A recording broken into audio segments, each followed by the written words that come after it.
Video అయితే రథసప్తమి రోజు video అనమాట. ఇంకా మాకైతే మైలు కాబట్టి మేమైతే దీపం అయితే వెలిగించలేదు. ఇంకా మా అమ్మ రమ్మంటుంటే మా అమ్మ వాళ్ళ ఇంటికైతే వెళ్ళాము. ఇంకా మా అమ్మ అక్కడైతే సూర్యనారాయణ మూర్తికి అయితే దీపం అయితే పెడుతుందనమాట. ఇంకా నార్మల్‌గా ఇంట్లో దీపం ఎలాగైతే పెడతామో ఇంకా ఇంట్లోనే అలాగే నార్మల్‌గా అయితే దీపం అయితే పెట్టేసుకున్నాము. మా అమ్మ వాళ్ళ ఇంట్లోనే ఒక ఇత్తడిలింగం అయితే ఉందనమాట. ఇంకా పూజ చేసినప్పుడల్లా ఇలా పాలాభిషేకం, నీలాభిషేకం అయితే కంపల్సరీ చేస్తాము. అయితే పెద్దగా మంత్రాలయి రావన్నమాట. నార్మల్‌గా దీపం పెట్టి మనస్ఫూర్తిగా అయితే దండం అయితే పెట్టుకుంటాము. ఇంకా మంత్రాలు వచ్చినోళ్ళు మంత్రాలయితే చదువుకుంటారు. మాకైతే ఏ మంత్రాలు రావు.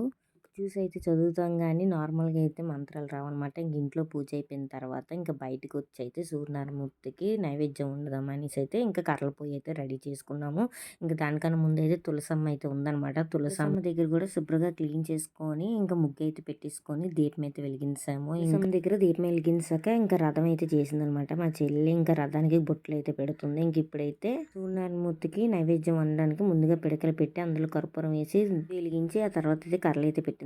ఉట్టి పిడకలైతే పొయ్యి కాలదు కదా సరింగా, అందుకే కర్రలైతే పెట్టాము. ఇంకా ఈ లోపు అయితే పాలైతే పొంగొచ్చాయి. ఇంకా పాలనైతే 3 సార్లు అయితే పొంగించానమాట. దానికన్నా ముందు బియ్యంలోని కొంచెం నెయ్యేసి కలుపుకొని ముందుగా రెడీ చేసి అయితే పెట్టుకున్నాము. పాలు పొంగు రాగానే 3 సార్లు ఇంకా బియ్యం అయితే వేసేసుకోవాలి. ఒక పక్క పరమాన్నం అవుతుంది కదా, ఇంకో పక్క అయితే సూర్యనారాయణమూర్తికి అయితే ఇక్కడైతే పరమాన్నం వండామో అక్కడే కొంచెం క్లీన్ చేసుకొని ముగ్గు అయితే పెట్టుకొని దాని మీద పసుపు కుంకుమ వేసి ఇంకా సూర్యనారాయణమూర్తికి మనం రెడీ చేసుకున్న రథము మొత్తం పసుపు కుంకుమ అన్ని అక్కడ వేసి దీపం అయితే పెట్టేసుకున్నాము. ఈలోపు పరమాన్నం రెడీ అయిపోయింది కాబట్టి ఇంకా నైవేద్యం కింద పరమాన్నం పెట్టేసుకోవాలి. ముందుగా మనం ఏం పని చేసినా వినాయకుడు కంపల్సరీ పెట్టాలి కదా, వినాయకుడు సపరేట్గా పెట్టుకొని సూర్యనారాయణమూర్తికి 7 ఆకులు వేసి అందులో పరమాన్నం అయితే పెట్టుకొని ఫైనల్గా అయితే కొబ్బరికాయ అయితే పెట్టేసుకున్నాము. ఈసారి ఇలా రథసప్తమి మా అమ్మ వాళ్ళ ఇంట్లో అయితే చేసుకున్నాం అనమాట. వీడియోని తెలియచేయండి, షేర్ చేయండి, సబ్స్క్రైబ్ చేసుకోండి. బాయ్.